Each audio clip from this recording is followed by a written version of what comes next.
Welcome to the Secure Connections podcast, brought to you by IOTSA, the Internet of Things Security Services Association.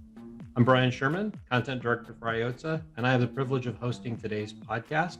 And in this episode, I'll be discussing securing the hybrid workplace and driving revenue with our special guest, Joe Alapat, CEO and founder of Liongard.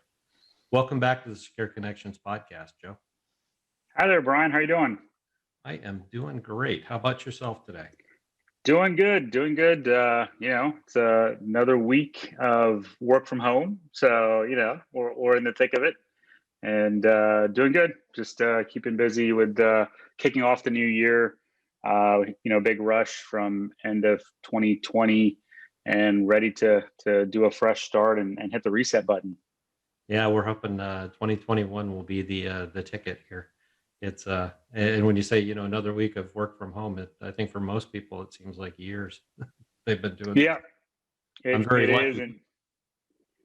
I think I'm very lucky that I work in an office of one and there's nobody in my building, so it makes me I can self-isolate this way. It's great. Well, there you go. That works. I've got an office of one in my game room, my makeshift office. Because I found out my wife actually deserves her own office, and when we built the house, we didn't think about that.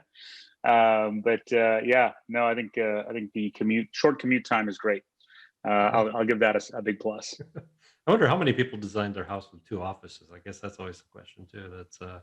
It's a prime space these days when you're working. Oh, it is. So I know you gave me a little brief update on work is going well and everything. How about personally? What have you been doing to kind of de-stress during the pandemic? Get out of the house and clear your brain.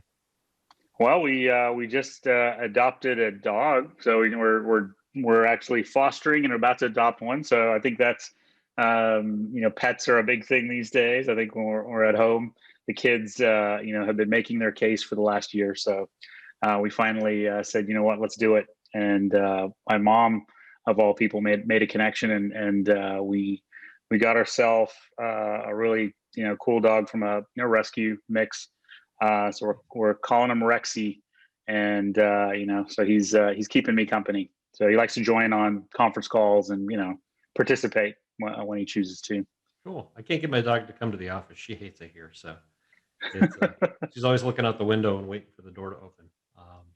So what type of dog? You said it's a mix of Rexy. What's Rexy look like? Oh, he's a mixed boxer Chihuahua or a Basenji Chihuahua. If you're familiar with the Basenji species, a little bit not as well known, but it's actually from a very ancient species from Africa, from way back. And so that's kind of cool because my wife is actually from East Africa. She grew up there, and that's kind of she sends people on safaris. So that's kind of where the Liongard name was born. Some good tie-ins there. So I was trying to call him Simba, but it wasn't approved. So kids have the final say, or was that your wife? It was a combined vote against me. I voted off the island. I did. It gets easier when you become an empty nester because it's either me or my wife. Usually she wins. That's why. Yeah, you got to relinquish the vote. I did. Yeah, our animal total is down a little bit these days, but I expect we'll go back up again shortly. We just have one cat and one dog right now, so my wife is hinting they're getting lonely. Well, on a business note, though, I've tried to do some meetings outdoors with like my CFO and other team members, at outdoor like coffee shops. Yeah. And I find that some of those meetings are some of the best meetings I've had. And it's amazing. It's like when you're outdoors and you put your laptop away and you actually talk, it's amazing what kind of insights you get to. So it's some unique things that we arrived at, we're learning. So yeah, that's cool. Here it's a little colder, in January trying to do that. So we've got about 2 feet of snow out there, so we can make a snow there, but cafes are kind of closed outdoor seating, but it'll come again. So, yeah, Houston's a bit different. So, we'll take snow when we can get it, but we get it about once every 10 years. Well, here's to that, and maybe this year you'll get a little more. But so let's turn to the topic we wanted to cover today, which is kind of revolving around the workplace revolution of 2020. How have the business transformations, and I know we've seen a lot of things over the past year, and it seems more than a year, but how has the pandemic affected MSPs? What are you seeing with all the changes? Yeah, it was, I'd say that if you look back at the March, April timeframe, I think every MSP will remember that, and it'll be a complete chapter in a book if anyone writes one, on their career, of really a test of resilience and responsiveness in what transpired. I think the MSPs globally, really felt like they were drinking from a collective fire hose with every one of our, well, I say our because I used to run an MSP, but every customer, looking to go remote. And if an MSP had set things up properly, then that transition was eased. If things didn't get approved, or maybe things weren't set up as remote friendly, then there was a lot of work to do. And every MSP that we talked to was crazy busy. And after that, it settled into this kind of state of how are the end customers doing health wise, how are they doing financially. And so we've seen this really be a test. And I think for any MSP and any SMB for that matter, anyone who survives this year and is able to build their business past it, Mhm. man, they have achieved an amazing milestone. They need to take a breath, and they need to congratulate themselves, because this has been the most tumultuous year ever. I think we won't see this in a lifetime, and it's an achievement. I mean, if there was a Boy Scout or a Girl Scout badge for this, you need Pandemic. one. Yeah. I have to check because I'm in the Boy Scouts. Let's see. I'll have to check and see if they have that. I should say BSA now with the new title, but yeah, Ah, it's been something to go through. I know I was the talking pandemic survival. pandemic survival. There's got to be one for that. There's almost Hmm. a patch for everything anymore. So, I've done a lot of discussions over the last, I'd say month and a half with not just our IOTA advisory panel, which is, a group of MSPs. They're awesome, give us fantastic feedback. But many of them, I've done a survey informally to ask how many of their, end users ended up over the last year going remote. And Hmm. I would honestly say it's between 80 and 90%. A lot of professional services organizations being supported. So they have that flexibility. And whenever I ask to try to get a gauge of how many would go back to a normal environment, most say only about 10 to 15% back into a regular office. Are you seeing Hmm. similar things from the partners you're working with? We are. I would say that it's not as aggressive, but it's very close to those numbers. Where I think it really depends on what state we're at in terms of the pandemic, or it just doesn't seem like you would ever get back into an office.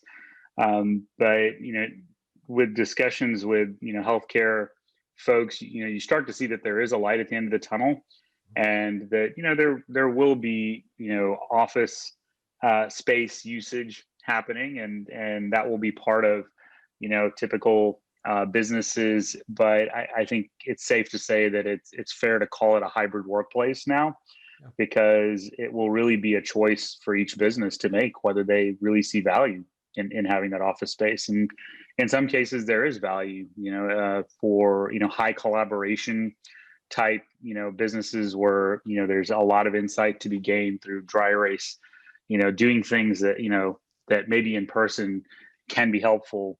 Those businesses I think will have some type of modified way to meet in person. Mhm. And I think the reality is that we're going to have a lot of people working from home as part of their daily schedule. And so it's not going to be this, oh, I'm the remote person and I'm the one that goes to the office. I think it's going to be more about flexibility. And hey, Monday, Wednesday, Friday, I'm remote. And maybe Tuesday, Thursday, I swing by the office for half a day, and we're going to meet with my team, or those kinds of things. And I think that development's great. You know why? Because I think the work-life balance thing is been such a struggle for so many. And I think this is the amount of time wasted on commuting for a lot of folks. You take that for granted. Some people are fortunate. I don't know, Brian, how's your commute? Is it short, long It's for you? about 3 miles, and I live in a small town, so it's not bad. Oh, so you're blessed, right? So some people are blessed. Some people have a 45-minute to an hour commute. And, for me, I had about a 20-minute commute, which was manageable. Mhm. So, that's the thing that people got back is and some of my team members say that they've got back 2 hours of their life. Right. And they're saying, wow, 2 hours a day. And they're thinking through like, do I want to give that up? Like, do I, this is interesting. And I think the first thing that happened is that everyone just ended up working too hard. They just filled that time and they just filled both ends of the day with more work is what I saw more than anything. And now after several months of this, I think people have started to realize that, hey, it's okay. It's not, you shouldn't have any guilt over taking some time in the morning to maybe use that time to spend time with the family or the kids, or make sure to shut down at the end of the day or take breaks in the middle, which, it's just, it seems obvious, but we forget when the calendar fills up and it's back to back to back to back.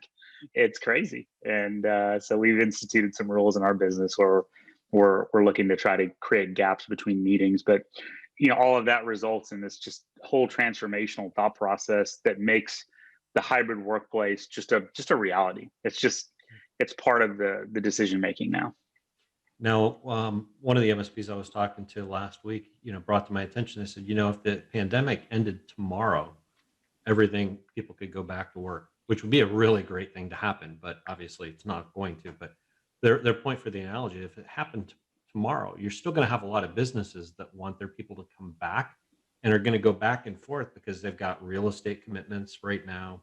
Mm-hmm. They've got legacy technology equipment. They may not want to invest as much in the remote or the work from home environment totally at this point. So that you may see some ebbs and flows. His point is for the next 2-3 years while people work through their legacy costs and Yeah. put a long-term plan together for how they want it to be. They may eventually end up with more hybrid, smaller real estate footprints, et cetera. But they're like, it's not going to happen tomorrow. So they're going to have to continually adjust their IT proposals and plans and support, depending on what happens from month to month with some of their clients. Brian, you bring up a really good point. I just thought of this while you were mentioning this. Is this parallels exactly to data centers and how we invested in heavy iron, and then the cloud came along, and then you're starting to realize the value. And so what ended up happening? Well, it wasn't to drop everything and then move to the next platform. It's, well, we're going to have hybrid IT environments, and we're going to figure out how to incorporate cloud and on-premise and data center and co-location together into some kind of amazing outcome. And I think we're going to see the same thing with the workplace, where the folks that have made those investments are going to find ways to maybe reorganize the office space that they have into maybe collaboration spaces and have hybrid work schedules that allow people to come in and out of that office, not on a Monday through Friday kind of situation, but maybe a different one. And maybe they don't have to run through rush hour. And I think those are the kinds of innovative things that I'm hearing a lot of people talk about, where they're saying, you know what, okay, let's think about this a little differently, and let's take that investment and let's figure out how to use it in a different way, and then not look at it as a boat anchor per se. And I think there are some options out there. Yeah, I think it'll be really interesting if they're measuring productivity now to see what happens if they bring people back into the office, to your earlier points too. So we may see some adjustments. What are some of the things that MSPs need to consider when their clients are transitioning to a hybrid workplace or work from home? I think number one, the MSP is always seeking to be a trusted advisor. And as a trusted advisor, you generally want to be that, that digital Sherpa, this concept of digital transformation that keeps coming up in corporate IT and larger, businesses. Effectively, the MSP is that digital transformation service provider that is helping, their businesses, their customers incorporate IT in ways to help them, grow their business. And so with that in mind, what's happened with, work from home and all of these other, changes is that, well, all of those, platforms that were sitting around catching dust, that were there, to be honest, SharePoint, a lot of times Teams, Slack, you name it, any of these types of solutions that were there, they were used optionally, they were used once in a while, and they were used when they had to be used, when they were, were remote. Well, we've entered this reality where we had to use them immediately within a span of a week, and we were forced into it, no choice. And why? Because work had to happen, and large percentage of the U.S. workforce are knowledge workers, and that means they have to communicate, they have to collaborate, and email, oh, that's not going to be fast enough. No, it's not, right? To collaborate, you have to move faster. And so email is becoming a really strong mechanism to communicate externally and with external parties, and do that inter-business communication. And when you think about internal communications, you really have to figure out a way that communication can happen at light speed. And so with that in mind, that's where, Zoom, Slack, Teams, all these other systems, and then how they're kind of merging in with email and all these other mechanisms, it really gets interesting how, people can really drive a level of collaboration, a level of ease of use to get things done quicker. And I think that's something that the MSP is well positioned to advise on. And this goes back to the original premises of cloud transitions and other transitions that MSPs have been a part of. That decision of, should I stick with that Exchange on-prem server, or should I promote Office 365? It's a very tough decision when you've got this business model where you've got staff that are ready and are Exchange experts, and you've got this other model sitting here, and some chose to move early, some chose to move middle of the game, some chose to move late. And it's great to look back at that and understand, okay, what were the positives and negatives from that, and look at it today and go, okay, I'm the MSP. Should I be thinking about Microsoft Teams and Slack and Zoom as part of IT? And am I relevant in that? Am I helping my customer actually use technology in a way that makes all of this possible? Or do I want to sit on the sidelines? And that's what I like to bring up, is you can choose to sit on the sidelines. And the thing that I ask every MSP is, make a deliberate decision on that. Don't passively make that decision. Deliberately decide that you are going to sit on the sidelines on that because you want to focus on something else, right? Whatever that is. And that could be something very productive and profitable. That's good. Or make a deliberate decision to say, you know what, this is part of IT. All of these new technologies that my customer is using, I want to be part of that. Why is that? Because that drives up MRR, right? That monthly recurring revenue is going to go up. And that's something that in my MSP, we had a hard time saying no to our customers, and we expanded our MRR by doing those things. And we became integral to our customers' businesses.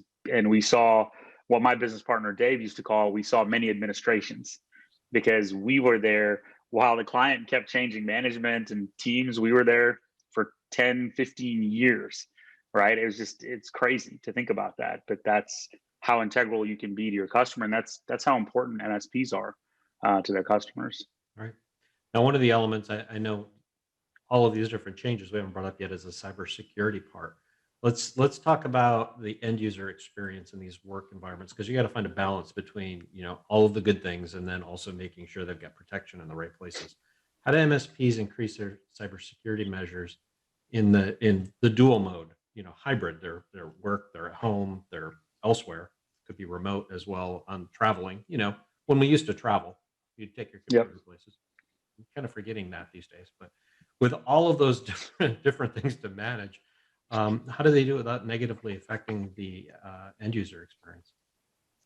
Yeah, Brian, I mean, that's there's the security side, and then there's the end user experience side. And if you think about scenarios, let's rewind about, even pre-pandemic, what most MSPs worried about are their end customer taking a laptop and maybe putting it into a hostile environment, such as a hotel Wi-Fi environment that you don't know what's going on, in that environment, or getting on the Wi-Fi at a conference. God forbid you get on the Wi-Fi at DEF CON or, one of the security conferences, and, you pray to God that nothing happens, right?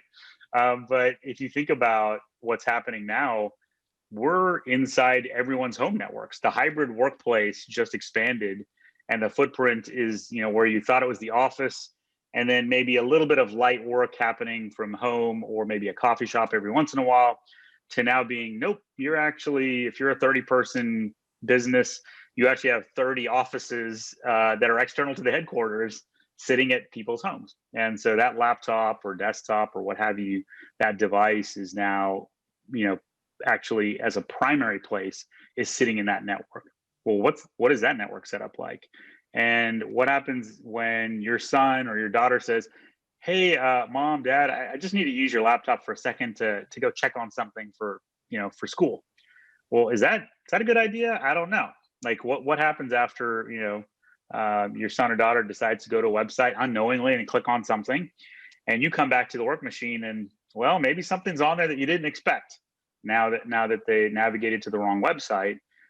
So there's all of these new thought processes that you didn't really prioritize or think about as much, but are now like, they're just, since it's primarily there at home, you have to think about those scenarios. You have to think about the home network, and you have to think about the network devices and the firewalls that are sitting at the edge, of these home networks. And you have to think about DNS filtering and, what's going on there.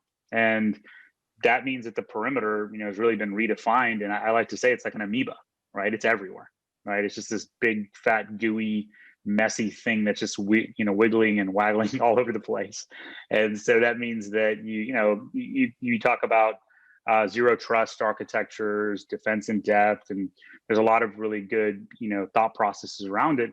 But the reality is that we're all learning right now to grapple with this. And I think honestly MSPs are in a great position to think about that and to put themselves in the shoes of the CEO of their customer, to say, what as a CEO can I do for my employees to make their lives easier and more secure, right? And so that's where the balance comes in, where you can grant some help on security, but at the same time, show some positive, feedback back to the customer, to the end users, to go, hey, this isn't just about me locking everything down. I'm looking out for you as well, and here's some things that we might try to help you think about security at home, because it also affects the other family members. And from a personal level, it's also important to know that you're doing things.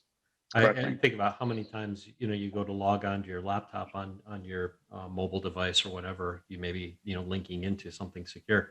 I think of how many different wireless endpoints pop up, and like my neighbors will pop up every once in a while, even though they're not that close to me, and they didn't have a password protected up until last year. I looked at it, I'm like, hey, can I come help you guys at least get this set up? And I am not an IT guy, and nor will I replace an MSP, but it's just the little things that, and this is somebody who's an insurance agent. Same. Sharing information. Yeah, he works from home occasionally too. So I think what you just suggested there, that's the type of amazing things that an MSP can do.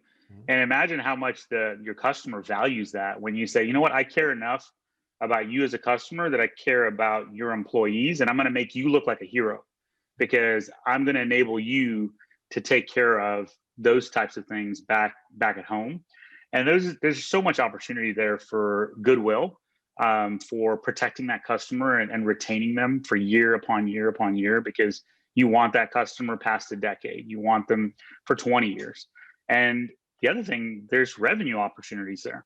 There are opportunities there that we need to think about that I'm starting to theorize about, that I really want to put forward, that I think there's some things that MSPs can think about the edge device and think about, well, does their end customer want their home, their workers or employees working from home, protected behind a network device that might be a little bit more legitimate, or is it an access point that should be used?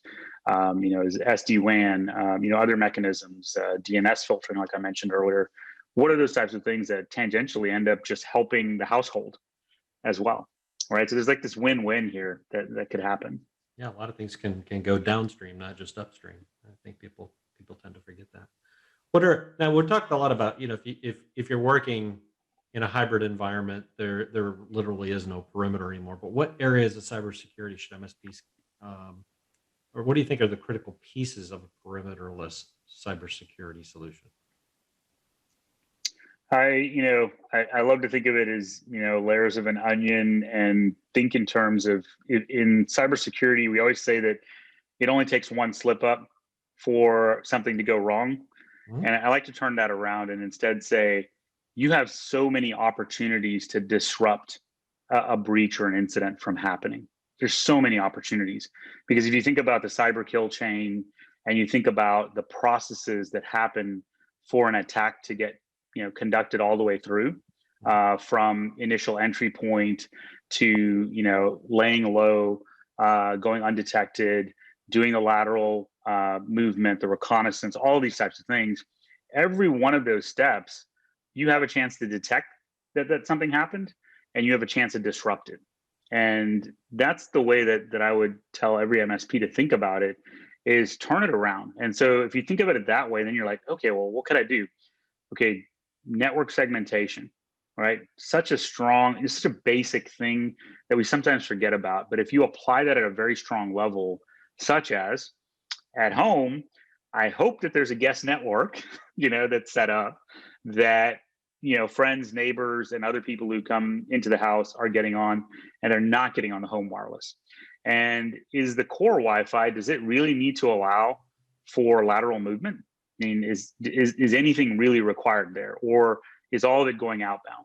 And if that's the case, should I deliberately seek to segment my machine so that it just goes out to the internet and nothing can get to anything else except maybe the printer? All right. And that's where you start to think very deliberately about security in ways to go, wow, okay, well, there's an opportunity to disrupt reconnaissance and to disrupt lateral movement. And well, wait a second, what if I put DNS filtering in? Okay, well, there's another opportunity. Well, what if I put email filtering in because I don't have that? Well, yes, like yesterday, please do it. Get that in place. And so you put all these pieces into place, and then you start to realize, wait, okay, now I've got all these mechanisms. Now let me monitor those things, because when I see something go a little sideways on any one of those things or something probing, then I know maybe something has happened. And when that does happen, I like to think about blast radius. Have you done enough to reduce the blast radius? Because that's so important, because just assume that it is going to happen, that their initial entry will happen. But when that does happen, how can you reduce the chance of it becoming a massive event? How do you turn that into something where you can detect it? And yes, it was painful, but it was recoverable, right? And that's the thought process I think that we should all have, is that yes, things are going to happen, and you just have to know that you have to be able to respond quickly, detect it, reduce the chance of impact when it does happen. And so that's why I think about all those opportunities where you can sit there and disrupt those breaches.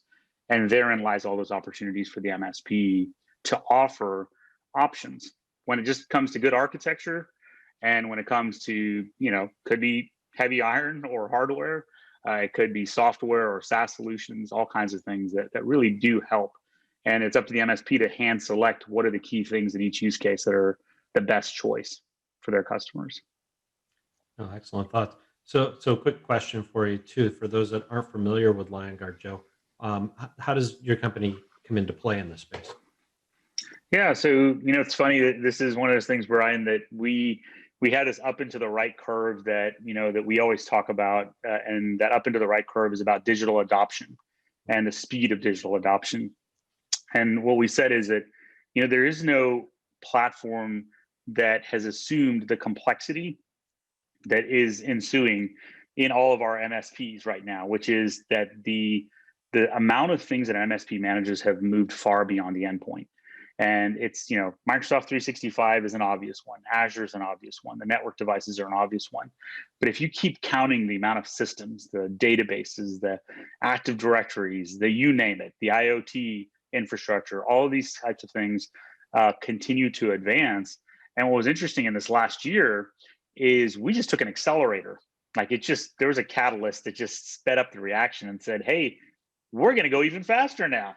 And we're going to have people using Slack and Zoom and Teams and all these things at a hyper pace in 1 week. We're going to make that transition. And that's crazy to think about, that adoption. And I think we're still starting to realize the impact of that around our workplace, around the speed at which we do things. And so with that in mind, Liongard really, we're focused on unified visibility. We're focused on bringing it all together, making it simple, and understanding the fact that MSPs literally have hundreds of unique systems that they have to manage for their customer. And so what we do is we inspect all of those systems for them on their behalf. We continually inspect them, automatically document them so that we can, capture all of the system information.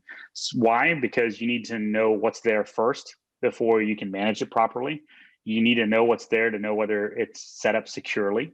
And God forbid you're going and logging into every one of those systems and trying to do this manually. Because if you're going to scale as an MSP, you need to be able to automate much of this, right? And the left hand needs to know what the right hand is doing. And so that's why we talk about standardizing, securing, and scaling an MSP and all of those managed services. And it starts with, well, what do MSPs do? They manage technology. Well, what do?